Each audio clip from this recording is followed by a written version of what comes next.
Hello everybody and welcome to Reacting to Seahawks Hot Takes, Episode 4, the number 1 rated show in America. I'm Faloki, your host, and today we've got 3 very hot takes, all from the comment section of the last Hot Takes video. I asked for hot takes in the last video, and I got quite a few comments, some very good hot takes, and will be supplied for quite a few episodes. Before we get into the video though, I just wanted to let everybody know that I have tried to create a schedule. I have an idea of what I would want to do, and let me know in the comments what you think of this. I'm thinking a normal video, Seahawks hot takes, back to back, one day off, and then a normal video, Seahawks hot take, one day off, and then, keep the pattern going. And also, if you go on to enjoy this video, make sure you leave a like and subscribe if you're new. Also, right up here, something should have popped up to subscribe to my second channel. Make sure you go and do that. I'll just be posting a bunch of random stuff every day, anything that I want to post, mainly gaming, maybe some reactions, maybe really anything. So, if you want to go subscribe to that, go ahead and do it. I'll start posting probably Monday, and yeah. Let's just get right into the video. And for our first hot take of the day from the comment section, we have Shaquem Griffin starts and gets at least 10 sacks. Now, I think almost every Seattle Seahawks fan loves the Griffin brothers, and so do I. I would love to see Shaquem Griffin, get his opportunity, because Shaquille has shown so much, and Shaquem Griffin, he didn't play too much last season, but he does look like he could definitely be a good speed rusher option off the edge. He doesn't really have the greatest of technique, it looks like, but he is a great athlete when it comes to his speed, so it would be very fun to watch him play. Now, there's a lot of competition at either spot that Shaquem Griffin could start at, either defensive end or linebacker. And, Shaquem Griffin, if he did actually get the opportunity to start, I think that 10 sacks might be a little bit too high. I'd love to see it, but I think that it's just a bit, too much. I think Shaquem Griffin, if he did end up starting, he could easily get over 5. I think he has amazing athleticism. If he works on the actual technique of, moves that he can use on offensive linemen, then that would definitely make him a great pass rusher. He definitely has the speed, and he's definitely a great story. I'd love to see him start, but 10 sacks, I think that it's possible, with our defensive line, if they could just bully up front, and then Shaquem Griffin could be at a linebacker maybe and just cut through the middle and, find a gap, get to the quarterback. That could be a very good opportunity for him, but I'm not exactly sure how that would play out. I think that Shaquem Griffin, it would definitely be a fun thing to watch. It would be a fun thing to see him start on the team. I think a lot of fans would like it, but when it comes down to it, I don't know if he'd actually be able to get 10 sacks. I think my prediction, if Shaquem Griffin were to start, I would predict that he would get around 7 or 8 sacks. I think 10 might be a little too high, but honestly, I could see it, because Shaquem Griffin, if he does, get the start, play out of his mind, continue to prove himself, he could easily get 10 sacks. He has amazing speed. I think he had the same 40-yard dash time of his brother, who plays cornerback and is actually a very good cornerback. So very interesting to see a pass rusher with that kind of speed. It would be very fun to watch. And it's not like he's a horrible player. It's not like he was only picked because he had, only one hand.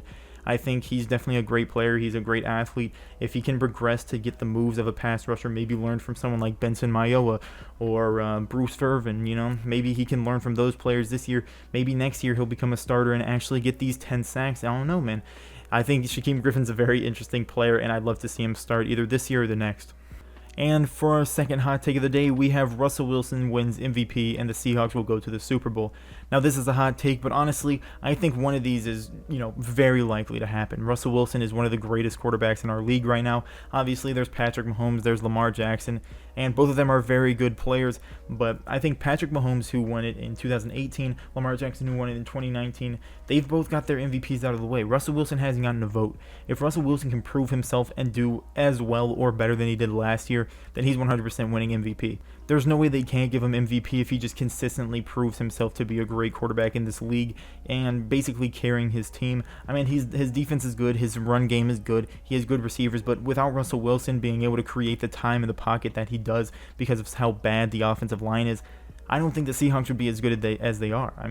The Seahawks, they rely on Russell Wilson, and they have their whole scheme basically around Russell Wilson, because Russell Wilson buys time and reads defenders along with his wide receivers, and that's basically how they get so many open deep balls, and that's how the team does well. I think Russell Wilson, he definitely should be winning MVP. He hasn't gotten a vote in his career, which is absolutely insane for how good he's been. But Russell Wilson, I think if he does as good as he did last year, and maybe, last year, the second half of the season, he started throwing picks way more than the first half. and he started having some rough games, but I think if he plays consistent, the first half of the season was amazing. If he can continue to do that for the entirety of this next season, then 100% he wins MVP. But I mean, we'll just have to see what will Lamar Jackson do, what will Patrick Mahomes do. I don't know anyone else who could really win MVP other than Russell Wilson, Patrick Mahomes, or Lamar Jackson, but those two have already won it. So Russell Wilson, he's the next person to win it, I believe, because they've already given it to the other two. Russell Wilson, I think he deserves it, and I think that he'll probably have, the media's praise this season for not having a single vote and being as good as he is. And for the second half of the hot take, I think that going to the Super Bowl is for sure a possibility. It's a possibility almost every year. The Seahawks are almost always a good team. It just comes down to when we actually get to the playoffs, if we play up to our potential. I think the Buccaneers, they'll be a very difficult team to go against in the playoffs because, you mean Tom Brady in the playoffs with Rob Gronkowski. Almost no one can really beat them because Tom Brady in the playoffs will make it work. But now that he doesn't have Belichick, we'll just have to see how it happens. Anyone else in the NFC, I really don't see, any team that really we can't beat. I think the Seahawks can beat almost any team in the NFC, almost every team in the AFC. I think the Chiefs and the Ravens will be very difficult teams to beat, but they are both in the AFC, so we wouldn't have to worry about them on our road to the Super Bowl. And if we did make the Super Bowl, we'd probably go against one of those teams. It'd be a very interesting game. But I personally think, with my prediction, I said we go 12-4. I think we make the playoffs. And once the Seahawks make the playoffs, anything can happen once any team make the playoffs. The Titans last year, no one really gave them a shot. But then Derrick Henry decided to just run for 200 yards a game and then throw a touchdown. He played quarterback and running back. And then, Ryan Tannehill got a big contract and he got a franchise tag. So anything can happen once you make the playoffs. So really, it's just a matter of actually making the playoffs and then seeing what happens. Tom Brady will definitely be a powerhouse with Tampa Bay and such good wide receivers, but their defense is pretty questionable. So if we did go against them, I think Russell Wilson could torch that team. It would just have to be a matter of our defense stepping up and stopping Tom Brady. But really, first part of this take, Russell Wilson wins MVP. I can see that happening for sure. Second part of the take, Super Bowl. I think we make the playoffs, and then we just have to see what happens from there. But both parts of this take, pretty likely in my opinion. And for our third and final hot take of the day, we have DK Metcalf will have the most receiving yards out of every second-year wide receiver. Now, this hot take, I think it depends on how you actually take it. Does he mean that he will have the most receiving yards out of this year's second-year wide receivers, basically everyone in DK Metcalf's class, or does he mean of all time? Now, I'm going to start off with saying that he means everyone in this year's class, or DK Metcalf's class. So basically, DK Metcalf, I think that there are two players, maybe three, that can have more receiving yards than him this year. I think that's A.J. Brown, Terry McLaurin, and Hollywood Brown. But the Ravens, they are a more run-heavy team, so I'm just going to take Hollywood Brown out of the situation. A.J. Brown, not exactly sure. I mean, it depends. Is Derrick Henry going to run for 300 yards this season on a franchise tag? No one really knows. But A.J. Brown, I think he'll probably be the number one option in Tennessee, maybe. Terry McLaurin will be the number one option in Washington, whatever their name's going to be next season.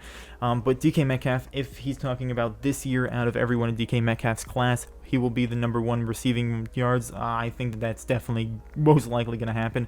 And now, if he's talking about all time, I'm going to pull this up real quick. There will be a picture on the screen.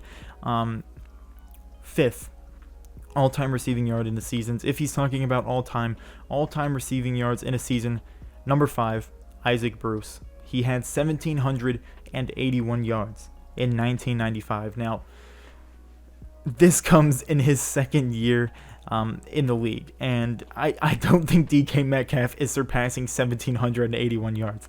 So I think that if he's talking about the players that are from DK Metcalf's draft class, basically just saying out of Terry McLaurin, all those players, DK Metcalf will have the most. I can see that happening 100%. But if he's talking about all time, just throwing out a wild guess. I don't think DK Metcalf's getting 1,800 yards next season, but if DK Metcalf does, my God, I mean, that'll be insane. I don't think it's going to happen. So DK Metcalf, this hot take, I think that he will have more receiving yards than everyone else in his class this season. But when it comes to all time, absolutely no way in my mind that this happens. And with that, that's going to do it for this video. If you enjoyed the video, make sure you leave a like and subscribe if you're new. If you have any hot takes of your own, make sure you leave a comment down below. Give me your hot takes. I might choose it for the next video. Who knows? But yeah, with that, that's going to be it. I'd like to thank you for watching. subscribe to the second channel. I almost forgot to say that. Subscribe to the second channel. There will be something right up here, an end card right up here. And yeah, make sure you click that. Go subscribe to the second channel. And yeah, with that, I'd like to thank you for watching. Have a great day.